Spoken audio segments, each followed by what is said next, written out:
এই মুহূৰ্তত লৈ আহিছোঁ এটি গুৰুত্বপূৰ্ণ খবৰ। চম্পাৱতী নৈত অবৈধ খননেৰে নিদ্ৰাহৰণ কৰিছে ৰাইজৰ। দিনে নিশাই চলাইছে এই খনন কাৰ্য। জেচিবিৰে কৰিছে খনন, ট্ৰেক্টৰেৰে কঢ়িয়াইছে বালি। প্ৰশাসনৰ নিৰ্লিপ্ততা দেখি হতবাক সচেতন মহল। বহলপুৰ বনাঞ্চলিক বিষয়ে মেনেজ হল নেকি বালি মাফিয়াৰ হাতত? বালি মাফিয়াৰ হাতত বিক্ৰী গ'ল নেকি বনাঞ্চলিক বিষয়াই? অবৈধ বালি মাফিয়াৰ দৰেই বনাঞ্চলিক বিষয়াও অনুসৰণ কৰিছে কৌশল। কাৰোবাক বোলে দিছে ৰয়েলটিৰ অনুমতি, কাৰোবাক কৰিছে অফেন্স। ইপিনে জেচিবিৰে কৰিছে খনন, নাই কিন্তু মাইনিঙৰ অনুমতি। তথাপিও অবৈধ খননেৰে বহলপুৰ বনাঞ্চলিকৰ অন্তৰ্গত পুটিমাৰী গাঁওখনলৈ কঢ়িয়াই আনিছে ভাবুকি। তাৰ মানে বন বিষয়াই মেনেজ হৈছে অবৈধ বালি মাফিয়াৰ হাতত। খবৰ দিলেও নাহে, আহিলেও নধৰে গাড়ী, যাৰ ফলত বন বিভাগৰ ওপৰত আস্থা হেৰুৱাই জিলা উপায়ুক্তৰ লগতে মহকুমা আৰক্ষী বিষয়াৰ দৃষ্টি আকৰ্ষণ কৰা দেখা যায়। সচেতন নাগৰিক হিচাপে এইখিনি ক'ব বিচাৰিছোঁ যে এই পুঠিমাৰী জিপিৰ চিমলাবাৰী পাৰ্ট 1 নদীৰ মাজত যিখন খনন কাৰ্য চলি আছে, এইটো প্ৰশাসন প্লাছ বন বিষয়াসকলে ইয়াত গোপন বুজাবুজি আছে। সেইকাৰণে একো একশ্যন হোৱা নাই আজিলৈকে। গতিকে ধুবুৰী জিলা উপায়ুক্ত মহোদয়ক অনুৰোধ জনাইছোঁ যাতে অতি সোনকালে এই খনন কাৰ্যটো বন্ধ কৰি দিয়ে। নহ'লে অনাগত দিনত এই পুঠিমাৰী গাঁওখন যে ইয়াত থাকিব তাৰ কোনো আশা কৰিব নোৱাৰি। ভৱিষ্যত বানপানীয়ে যে উঠাই লৈ যাব এইটো নিশ্চয়।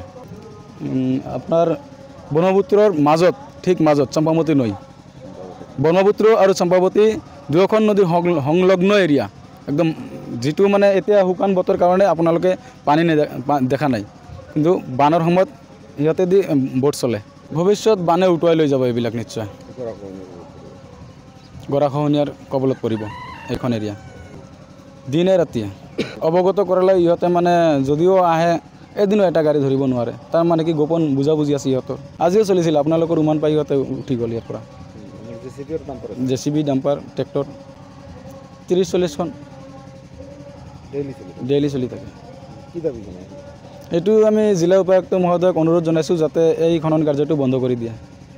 নহ'লে অনাগত দিনত এই গাঁওখন নাথাকে, গৰাখহনীয়াৰ কবলত পৰিব এই গাঁওখন। কমপ্লেইন কৰিতো মাৰাৰ ভাবুকি দিব ইহঁতে। হয়, গেংটো বৃহৎ চক্ৰ জড়িত আছে ইয়াত। এই ঠাইখিনিৰ নাম হ'ল পুঠিমাৰী জিপিৰ অন্তৰ্গত চিমলাবাৰী পাৰ্ট 1, আৰু এইখন এতিয়া ধীৰেশ্বৰ জিপিত পৰি গৈছে। এই আমাৰ এই চিমলাবাৰী পাৰ্ট 1 ৱাৰ্ডটো ধীৰেশ্বৰ জিপিত পৰিছে এইবাৰ। ইয়াত মাটি খননৰ অনৈতিক কাম চলি আছে, অবৈধভাৱে মাটি খনন কৰি আছে।